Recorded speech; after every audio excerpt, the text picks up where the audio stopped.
रहा हूँ और एक अच्छा खासा सब कुछ तंदुरुस्त है नहीं है। अगर मैं ऐसे चल रहा हूँ तो लोग कहेंगे थोड़ा सा ऐसा टाइप में है या नहीं है। मैं उदाहरण आपको दे रहा हूँ, आपको बोलना कुछ है ही नहीं, आपका बॉडी बता रहा है मैं क्या हूँ, मैं कैसा हूँ। आप बैठे हो, कोई आपके सामने बैठा है, ऐसे करके आप उसके मुंह पे ही हाथ पैर लगा के ऐसे बैठे हो, तो ये भी तो अच्छा नहीं हुआ। जैसा वो बैठा है ऐसे ही आप भी बैठो। अब वो बैठा है ऐसे, अब आप ऐसे उसके सामने बैठे हो, जी तो आप हो गया, आपका काम हो गया, फिर आप कुछ नहीं कर सकते। तो जैसे वो ऐसे आप, अगर वहां कोई नहीं है, अभी वो आने वाला है आपसे मिलने के लिए, तब आप ऐसे ही बैठे, तो ऐसे मत बैठे रहना, ऐसे ही बैठे रहना। अब वो जब आ जाता है, अब वो बैठता है, अब वो कैसा बैठता है बस ऐसे ही आपको करना। लेकिन हाँ, कोशिश करना कि ऐसे ही तो नहीं होना, थोड़ा सा ठीक है ऐसा मत करना, लेकिन थोड़ा सा ऐसा होना। लेकिन ये बॉडी लैंग्वेज दर्शाता है सर। अब आप कैसे समझ पा रहे हैं, मैं कैसे समझा पा रहा हूँ, वो आपकी अपनी मर्जी है। ठीक है sir. Good morning dear. Good morning dear. तो अभी क्या आ गया, what is public speaking course. तो लिखा ही नहीं, कोर्स भी लिखा है यहाँ नहीं है ना। तो पब्लिक स्पीकिंग क्या है ये जानना जरूरी है नहीं है। पब्लिक स्पीकिंग एक कला है सर, ठीक है। Public speaking is art of life. ये उस डर को जिंदगी से हटाता है जो डर का भी बाप हो। वो डर के आगे जीत वाला, ठंडा पी के डर भगाने वाला ये डर नहीं है, ऐसे नहीं भागेगा ये डर। इसको ग्लोसोफोबिया बोलते हैं। बहुत डेंजर, बहुत खतरनाक डर है। किसी का तो होश ही उड़ जाता है स्टेज पे पहुंचता है। अभी कॉमन इंसान को जो कभी स्टेज पे गया ही नहीं है, उसको डायरेक्ट अगर आप स्टेज पे पहुंचा दिया तो होश पे चढ़ गायब, सन्नाटा, उसका ये सन्न हो जाएगा।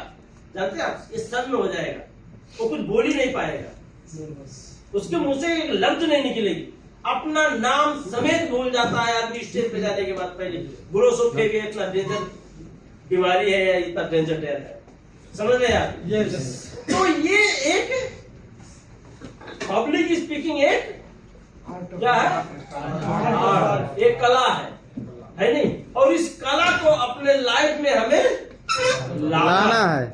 इसलिए तो हम यहाँ बैठे हैं पब्लिक स्पीकिंग में। लाना नहीं लाना है, कला तो है, लेकिन इस कला को कंपनी में काम करते हुए, कंपनी में काम करके पैसा कमाते हुए, वो पैसा अपने नेपाल, अपने मुल्क में भेजते हुए भी हमें ये कला सीखना है। अब ये कला हमें सीख लेने के बाद अनलिमिटेड बेनिफिट है, लिमिट नहीं है इसके बेनिफिट का, अनलिमिटेड। ठीक है सर, तो ये हमें समझना है। So why public speaking. Public speaking art है, एक कला है, लेकिन क्यों पब्लिक स्पीकिंग हमें सीखना है। Why public speaking. सबसे पहले रिकॉग्नाइजेशन, वेयर एवर गोइंग, समझ रहे हैं आप।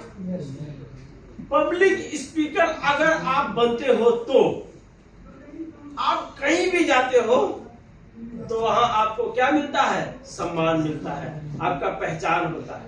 ये सुनो, यस, क्योंकि आप स्पीकर हो।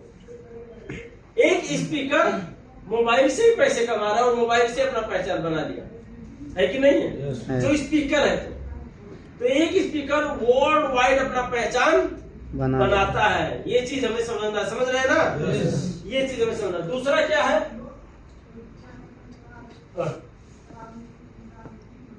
Increased confidence level, increased confidence level. अभी कोई ये नहीं समझना कि ये इंग्लिश पढ़ने में मिस्टेक कर रहे हैं, क्योंकि मैं इंग्लिश पढ़ पाऊं इतना पढ़ाई नहीं हो ना। अगर इतना पढ़ाई होता तो मैं कतर में मजदूरी करने क्यों आता, टीचर ना बन जाता अपने नेपाल में, गुरुजी ना बन जाता अपने नेपाल में। लेकिन मजदूरी करने के लिए यहाँ नेपाल से यहाँ आने का मतलब मैं कम पढ़ी लिखा हूँ, लेकिन मैं कम पढ़ लिख पाया किसी कारण के वजह, किसी प्रेशर की वजह से या कुछ जिम्मेदारी की वजह से। तो इसके मतलब मैं अपने आप को कम पढ़ा लिखा समझूं, अरे मैं तो पढ़ लिख नहीं पाया इसलिए मैं किसी काम का नहीं। एक कम पढ़ा लिखा इंसान भी वहां से उठकर यहाँ आकर विद्यार्थी को नहीं, विद्यार्थी के बाप जैसे उम्र वालों को अगर पढ़ा पाता है, ये कॉन्फिडेंस हो जाता है। यस। कौन से टीचर है जानते हैं आप? वो काका का अंगना पढ़ाने वाले टीचर नहीं है, वो विद्यार्थी को पढ़ाने वाले टीचर नहीं है। हम विद्यार्थी के कौन से, बहुत कम ही लोग यहाँ पे ऐसे होंगे जिसके बच्चे ना हो और स्कूल ना जाते हो, यानी कि विद्यार्थी के बाप को शिक्षा देने वाले तो हम हैं। जो टीचर उन विद्यार्थी को पढ़ाते हैं, हम उन टीचर को पढ़ाने वाले हैं। जैसे पायलट तो पायलट है ही है, पायलट ट्रेनर थे ना हमारे फतेह मिघानी जी, तो हम जो टीचर तो है ही है, हम टीचर ट्रेनर है या नहीं है? तो अगर कम पढ़ा लिखा जो इंग्लिश भी ना पढ़ पाए सही से, इतना जल्दी देखते हैं इंग्लिश ना पढ़ पाए, वो आज उन टीचरों को पढ़ाने के लायक हो पाया है, because of public speaking, because of the action. तो ये हमें जानना है सर, ठीक है। उसके बाद क्या है? मोर अपॉर्चुनिटीज, मोर अपॉर्चुनिटीज है या नहीं है?